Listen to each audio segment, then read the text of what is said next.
imagine a whole level like, above that, which is kind of what's in one Squadron. giant Even that cargo derelict bay was really basically inspired by compliant. some of the early work we were doing in Squadron. But there's a lot of like physical and traversal gameplay and puzzles in Squadron, and we're building the systems to also work well with that. And then again, with a systemic world like we have in Star Citizen, where you can move things around and they can persist, there should be multiple ways to solve the problem you're trying to deal with, which is how we've approached the Squadron design. Is like in most of the areas that you go through, there's more than one way to get to the end to solve the problem. To, do you stealth around? Do you just take it on head on and start shooting, or is a way that you can do it without seeing anyone because you've just, taken this difficult traversal path. So those are all things that are important, and so it's little things like this, and I would say, I mean, we've got a video to show, but we're still, like some of the finesse of the animation detail is still to come. So a lot of it is this is a lot is the block out, but we have this beautiful motion capture stage here that we will show you guys some point when the Manchester Goods Yards stage are fully finished, and then Jared will do a updated version of the 2013 tour that I did with Erin, but it will be in a much bigger environment. Anyway, but I would say definitely that, I mean, we could show it, but we got details to come, like, for instance, if you jump and you just make it, you're going to, catch your balance and do that sort of stuff. So that's not in here, but that's sort of the details, the finesse that we're adding to really have that sense of you in first person, feeling your body and your inertia when you're going up and down on it. I mean, if you cut out to the third person when you see some of the stuff, you sort of see some of it even in the block out animations, but there'll be much more in the final version. But we probably should run the video if we can. All right, ladders. So obviously this, as you can see, this is final art. Absolutely. So this is taken directly from Squadron 42. No, it's obviously a test map. But you can see here that, as Chris said, the level of inertia is still block out phase, but you can see that we're actually starting to get that you can grab on, you can go straight into a mantle or a vault, you can go straight into the pull-ups. And the thing is that what you're seeing here is, while this is just an test map, a lot of these are providing design ethos to then feed into the PU. So if we've got derelicts and we've got environments that we want the player to go and do missions in, we don't just necessarily have to rely on you've only got jump, or you only can do vault and mantle. And right there, we did a jump onto halfway onto a ladder, and here we're looking around to the left, to the right, and you can jump off the ladder at any point. You can slide down it. You can do all sorts of things. Wow. We got a bit of a sneak peek at the end. Yeah. So we're gonna fight an elevator. the true boss. And we jump across to get on the ladder there. And again, these are all the block out animations. I wonder what that is. Someone accidentally put that in there. Yeah. Anyway. But the other thing as back well. To our spaceship. Yeah. I mean, the other thing to say about traversal is while we're highlighting ladders and the ledge grabs and things here, the other thing is that we're also, we've taken deep dive on things like the control input. So, for example, we've got action queuing coming up. So, for example, if you're sprinting and you were shooting just before you're sprinting, you might be holding down shift and left mouse button. And then now, what happens now, if you then release shift, you've stopped shooting. But sometimes you want it to continue shooting because I'm still holding the input that I want to do, and what we're kind of terminology in terms of this action queuing. And that's something that we've got a whole matrix of all the different controls, all the different methods from prone to crouch, the transitions, weapon swapping, and so that just using the controls is a lot more fluid, a lot more intuitive. So it's something that we're really putting a really magnifying glass on to making sure that you're not fighting the controls. The controls are working for you. It's doing what you want it to do. So if you are using a gamepad, or you are using a joystick, or you are using mouse and keyboard, it's easy to use and easy to interact with the world so that you can immerse yourself in the environments and the missions and the gameplay. So it's something that we're really pushing forward to make better. In all aspects, right? Because prone's one of the things that we're set to be working on here, right? The crouching, the various transitions between all the stuff. So some of the stuff right now in the PU's clunkier than it should be. And so we've really taken a deep dive on all of it, and to make everything a lot more fluid. Looking around on the ladder is a good example, but also like on a bigger level, right? We've done a complete rework on EVA, what we call sort of push and pull. There's physical interaction. I mean, we should probably talk a little bit about that. We have a video to show of that, but it's a complete redo of the current EVA system, and it has a lot more of what you would expect when you're in space, in vacuum, pushing yourself off. You don't, for instance, you have momentum now. So if you push off in a direction, you will just keep moving in a direction. The use of it's far more easy. Handling weapons and looking around. And some of the tech that we've developed for the push-pull is the same stuff that we're going to be using for prone and a bunch of other stuff. And really, the looking around on the ladders is kind of based on some of the I mean, to be honest, a lot of those systems are, and when Chris says push-pull, he means 0G push-pull, not trolley push-pull. But we'll talk about that too. Yes, we will. But when we talk about EVA-T2 and 0G, the biggest thing, again, it's just be an EVA right now in the star system and just look left. You don't have a stability of you know, if you're a human being, you look left, your horizon doesn't change because you move your head and it's the same. Our camera like tilts and moves, and then you get into a scenario where you're like, you can't really understand the perspective of where you were in. It's like, oh, I'm now upside down. So EVA-T2, which again, you'll be able to see a clip of it working, it's night and day. It is we basically threw the old one away, and this is a fundamental change in terms of how we work in EVA. First off, you're not upright. You're in more of what we call the Iron Man pose, so you're leaning forward. We still retain the upright pose for certain circumstances, but it means that you've got a better sense of your actual volume when you're traversing forward. So you've not got these legs that, you know, are beneath you. But you can totally look around 360 degrees. Your camera is stable, as you get a good orientation. When you look back, you see your body. It's fully decoupled, so you're not just pushing forward and you're flying like a spaceship. You push forward, and that gives you an initial inertia in that direction, and you will keep going in that direction until you change.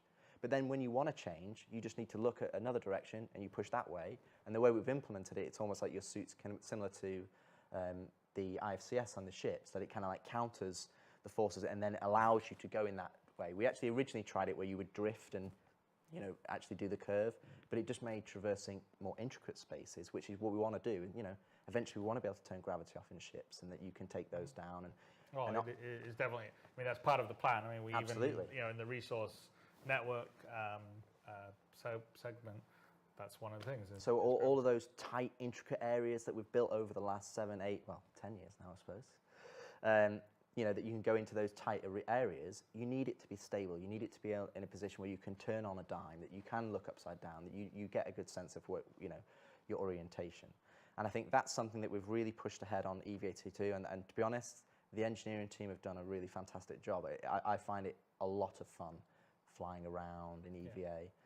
And then I'd also say the other thing that we should point out in the longer term for the PU, not so much in Squadron because you're in a sort of pilot suit that has EVA as part of its setup, is not every spacesuit is EVA capable. So we're going to separate it where you have to have like basically an EVA pack, a rocket pack for you to sort of propel around. If you don't have one, then it's the physical push-pull. So you can move along surfaces, you can push off against them, you come close to something, you can grab it.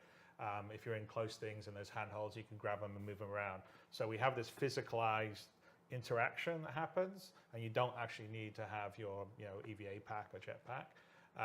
And then the EVA jetpack is if you go out in open space, that's how obviously you can stop or change your direction and do the rest, and that will be more limited on fuel. So I think long term in the PU, there's going to be some pretty interesting gameplay. So if you do, I don't know, a boarding action or something, maybe you need a spacesuit that has the EVA pack, or you're doing repairs out in space and you need a spacesuit with an EVA pack. Yes, you will not be able to repair the ship in that outfit right now, Jared. But I think it gives a really good.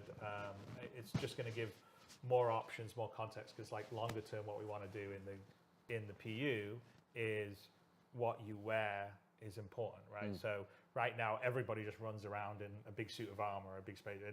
And we haven't really turned on some of the features we've actually put in there that says, for instance, you shouldn't be able to sit in a seat of a space fighter in heavy armor. You shouldn't be there with your gun on the back.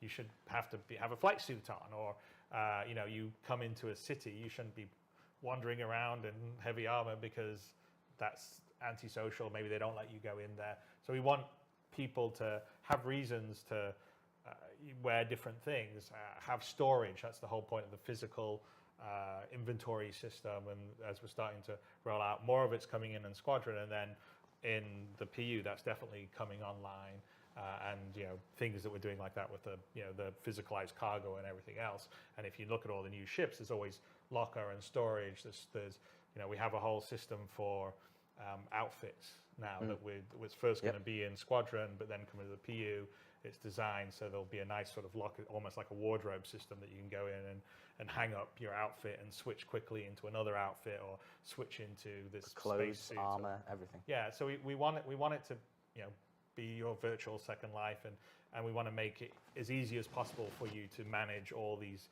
different things that you can wear for different roles. And EVA is one of the minor parts of that, where, like I said, you either have an EVA suit with a pack or not, but you still will be able to move around. And we should probably run the video so we can. Good job bringing it back around to EVA at the end like that. Let's take a look at the EVA video, see what we're looking at here. Well, and as Chris says, in terms of here we go, the EVA, this is what you're seeing here, is that you'll probably see some of it in the third person. The thrusters are not firing because it's the old VFX, but it's also the old VFX code. So we haven't part of the proper. This is a current PU suit versus what we'll have is a new one with a proper pack that has the thrusters in the right position, and when you go forward, the thrusters going from the back. So what you're actually seeing here is you've actually connected to this surface. So now it's almost like you're in a prone situation, but this is going to be what more our new prone will be. Again, you've got full 360 degrees. You can just move your mouse and you look all the way behind you or all the way in front. And right now we're moving along here, not because we're thrusting, because we're using our hands to move ourselves along, and we're looking around as we're doing that. If we went out to the third person here, you would sort of see us moving our hands around. I think we'll see it a little later on. There we go, here we go. Should have just brought mag boots. So we're just sort of pulling ourselves along. And if we wanted to at this point, we could stop and we could push off against it, and then we would just go floating out into space. So that's the sort of idea of what we call push-pull. And so what you're seeing here, magnetic gloves. So what you're seeing here, that's actually kind of, you're just floating alongside the actual this fin of this Asiata station, and this is actually keeping you in this orbit. And then if you did, and that's just you just push forward and go, where you can actually jump off into space. But then this becomes one of the, if you look at physical traversal, where you've got jumping and mantling and vaulting, this is where we have zero-G push-pull.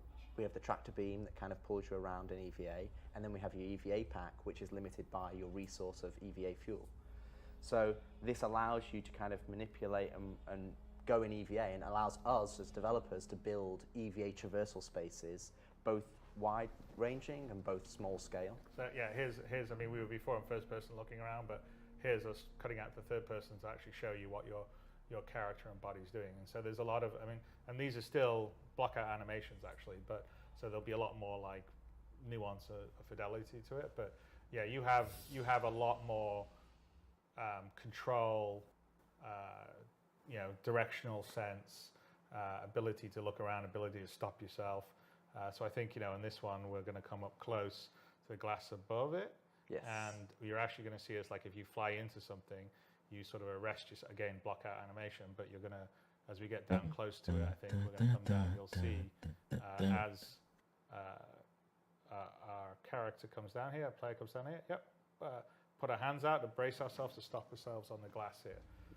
So all of that's systemic, that's not marked up or anything, it's all ray casting, seeing if things, you brace yourself when you come up against, hold on, arrest your thing, you can push off against things.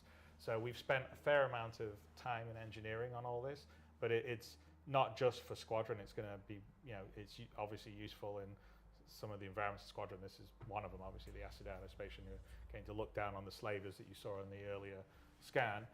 But the use of this in the PU is going to be massive. And also the big thing that Chris said there is it's systemic.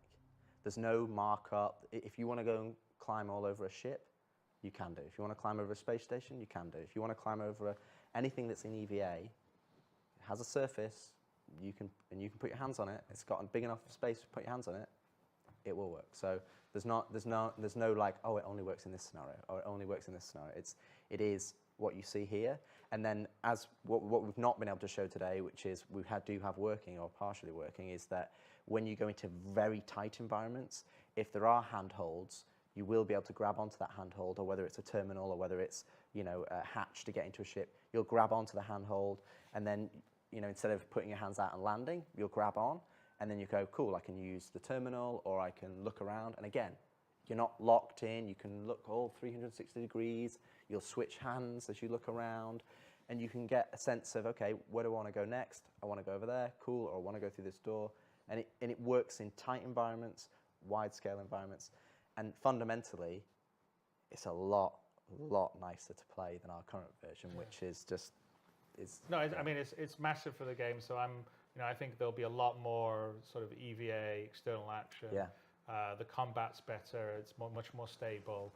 I think we'll see a lot of puzzles and traversal in the PU that can be built from that, because we don't really, we have a lot of stuff down on planets, but it would also be nice to have more like exploring more the sort of derelict asteroid bases kind of things. And EVA, I think we all love science fiction, obviously.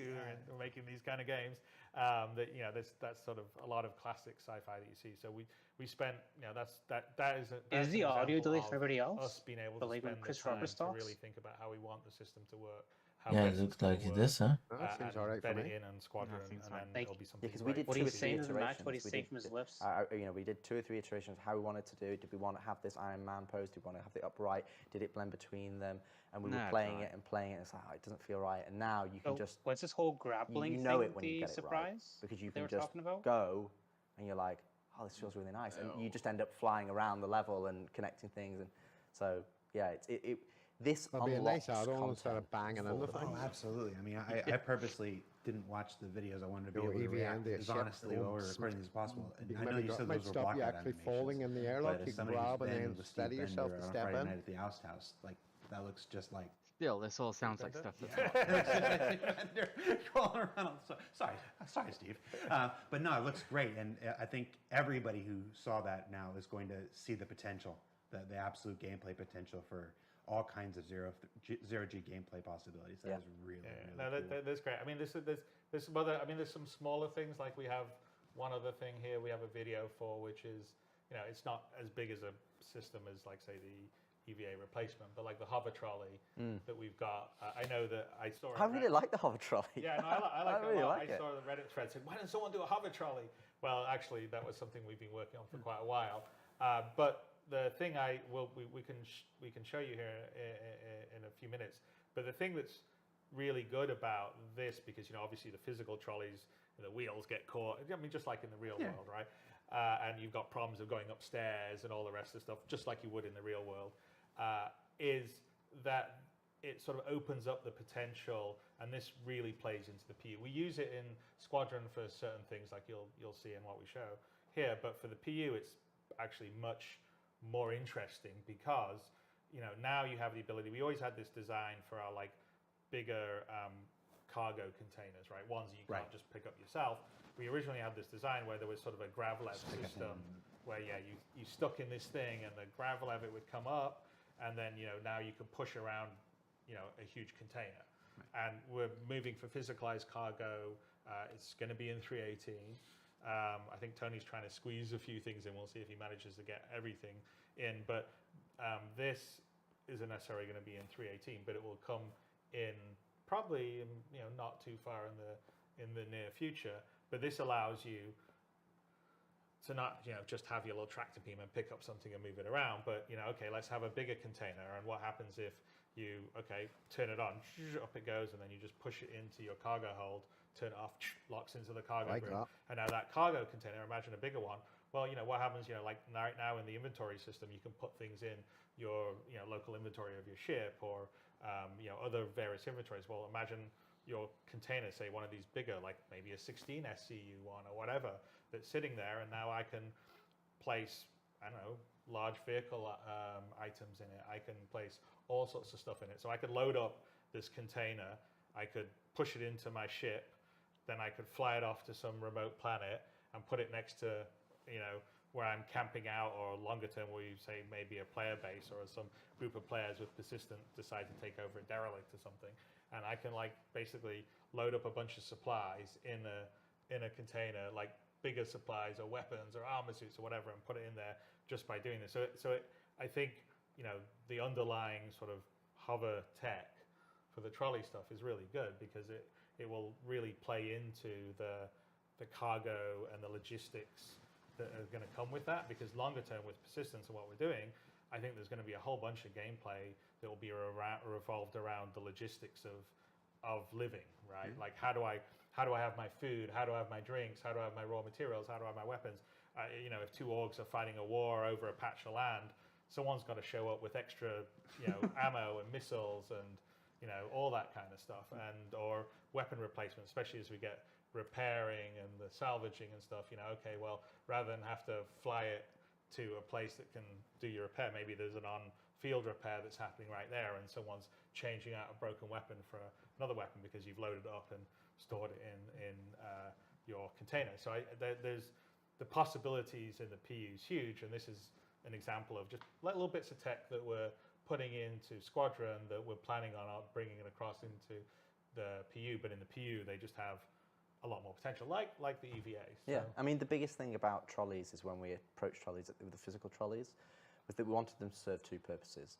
One, we wanted them to serve a purpose that is more traditional games, which is, you know, I can move things around, and that allows me to create, you know, traversal opportunities for me. If I'm blocked, I can move a box over here, and I can get up higher now, which is kind of what the more physical trolleys are kind of better suited for. And this is another example where we kind of put trolleys into the PU, but there wasn't really a use case or a best use case. So that at the moment they're just used as enemies, or I've seen people fly them as missiles out of ships, but they're not really utilised for what we want them to use. And then you've got the other side of trolleys, which is we want them to be used for cargo loading. Now, again, we've got a lot of ships, we've got a lot of different ramps, the scales of those ramps is larger, and with hover trolleys, you know, when you see the video, you can push them downstairs. You can push them up any ramp. You know, the weight that you're having to physically push a physical trolley, which is taken into account, hover trolleys, you don't have to worry about that, because, you know, let's play the video. Let's see the video. Let's play the video there, and we've hyped this up now. Hover trolleys are the most amazing thing in the world. Here we go. So you can see here, this is actually a slaver pod. So it closes down, it's on the floor. We're going to activate it. Levitates up now, grav levs on. You get hold of it, bam. And by the way, the new interaction system's not working in this demo here. This is a separate build. But we're, you know, as you can see, it's getting pushed over bulkheads. But this is essentially a really big improvement for us, because we want physical cargo, and we want physical cargo to be a big deal in the PU, that you have to move that cargo, you have to make decisions on how long it's going to take to load it up, not just buy it from a kiosk and it appear in your ship. So this gives us the ability to do that, and like Chris says, move much larger things than what you'd normally be able to push as a human being. Yeah, I mean, this happens to be just a slaver pod, but you know, obviously you'd be pushing, you know, as long as it's grav lev equipped and has the sort of hover device, then you know, like I said, you could have large shipping containers and stuff like that. And this is all underpinned by our grav leg technology, so the same, you know, as a Dragonfly, or eventually you'll be able to. Is this new hangar they have? Much larger ships if you need to rearrange them, or you know, when you're moving things around on your homestead or whatever. There's an airboat. That's what they showed. And we've actually had this working on planet, so you can just push this over planet terrain. You don't let go. You stay stable, because it doesn't actually undulate unless there's something actually physically touching it. So it allows it to be much more stable. And what we want to do for your cargo loading is that we'll use a system similar to the cargo grid, that you'll be able to snap things on top of it. So if you have a flat platform, you'll be able to snap cargo boxes onto it so they won't fall off. Then you'll be able to, you know, reliably move them without frustration. And again, you can see some of our design ethos coming through is that we're trying to remove the barrier to entry. We're trying to remove the control mechanism, the things that frustrate you as you play the game, and kind of make that a lot simpler. I see this, and all I can think about is Spock and the photon torpedo tube. That's true. Very cool. So so we've talked about a number of things now that are related to the player, to the first person and stuff like this. And we got a couple more we're going to come back to later. But let's move up into spaceships. Yep. Because spaceships are a big part of the experience. Our heroes. We just had earlier in the day, we had our flight experience a segment where they talked about master modes and quantum boosts and stuff like this. But at a higher level and stuff, let's talk about how the flight experience is changing a bit through the work in Squadron 42, and anything you want to share with us on that. I think the biggest thing for me, and I think it's what Chris and I have talked about, is the difficulty of developing a game over a period of time when it's a live product is that you're developing things in isolation and you're putting them out. So you're going, okay, this is our T0, this is MFDs. And okay, now we want to do the flight HUD. And we put the flight HUD. And now we want to do this section. And what happens is, maybe it's a different designer over the years, or maybe it's someone else, or maybe they've learned from what's happened or gone out previously. And lots of things come together, but they don't necessarily feel right.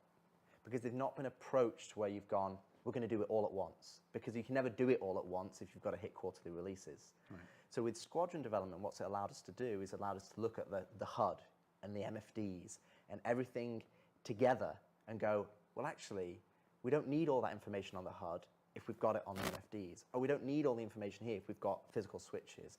And it's allowed us to approach the design of the cockpit experience holistically so that we can go, okay, let's pull all this noise away because we've tried to fit everything onto the HUD. We've tried to put everything on there. You need to know your G-forces and your heading direction and I need to know my ammo and master modes is a good way of going down that road, is kind of going, okay, we want to have traversal and we want to have combat.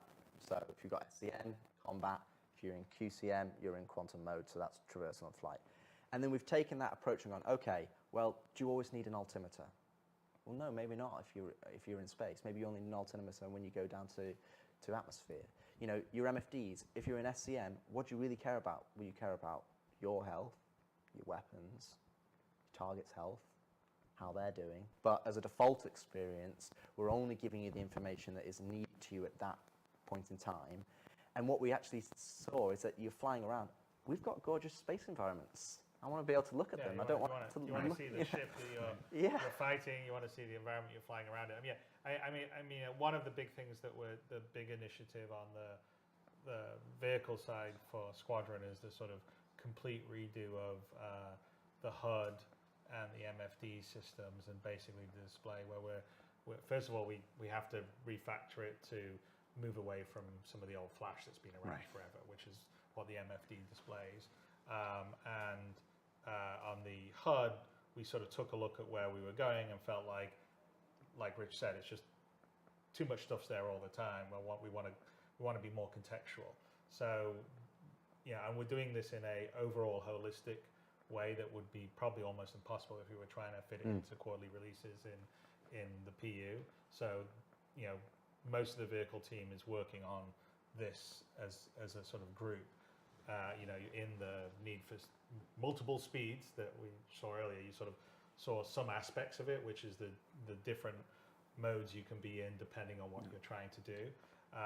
But a lot of that's also reflected on the HUD and the information of what you're targeting and whether you can, whether you want to be able to cast up, say, your target status or your ship status to your visor. Now, that won't be the case for everything.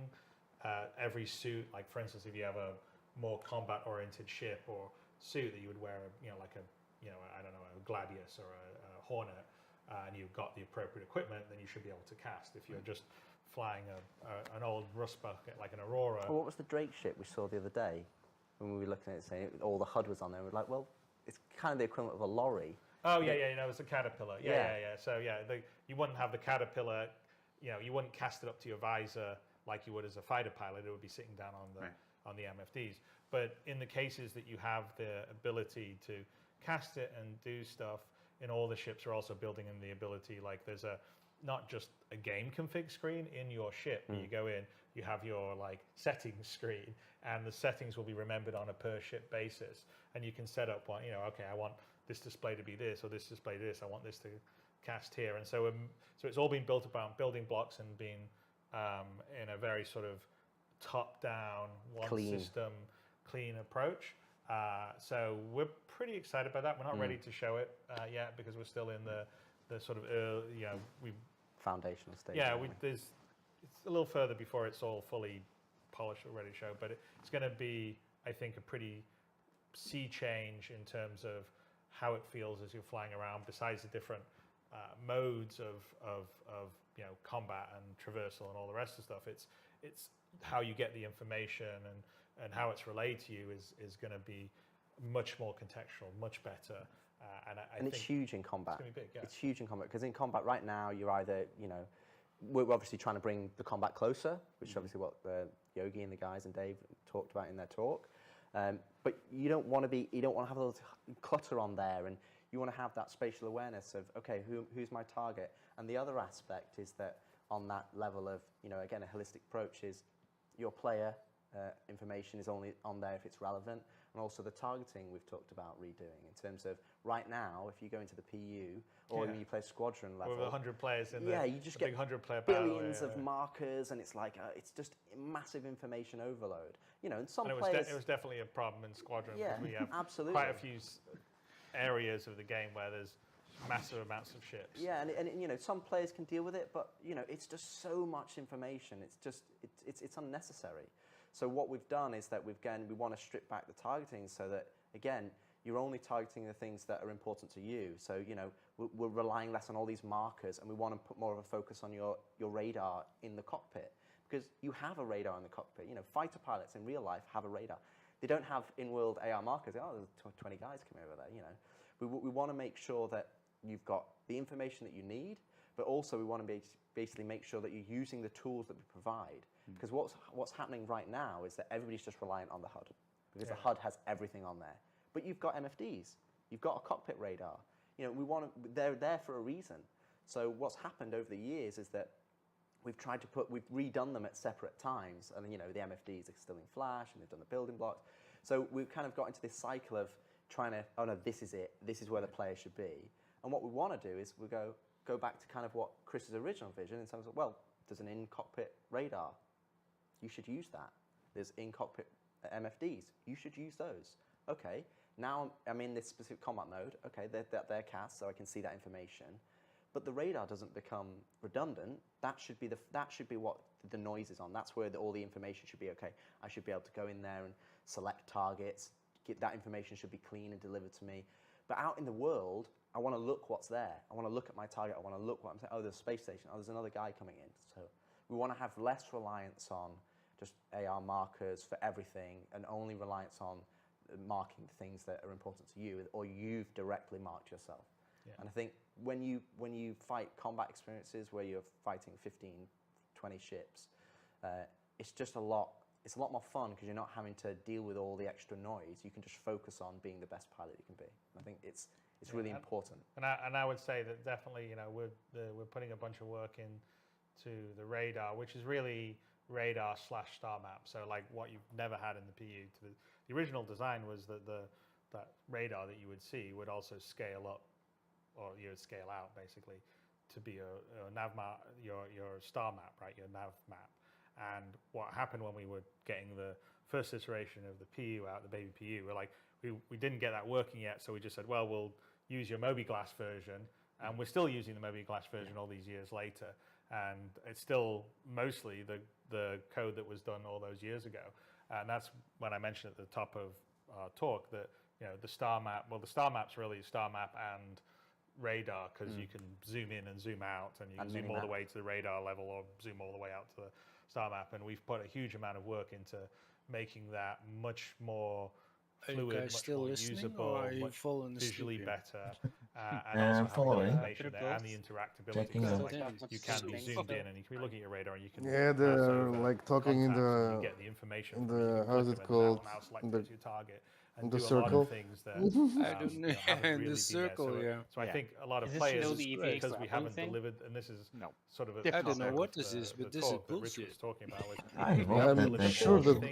I'm sure that like 3 or 4 people already passed out in here. Just a focus on certain things, and you're not one of them, Joseph? Things like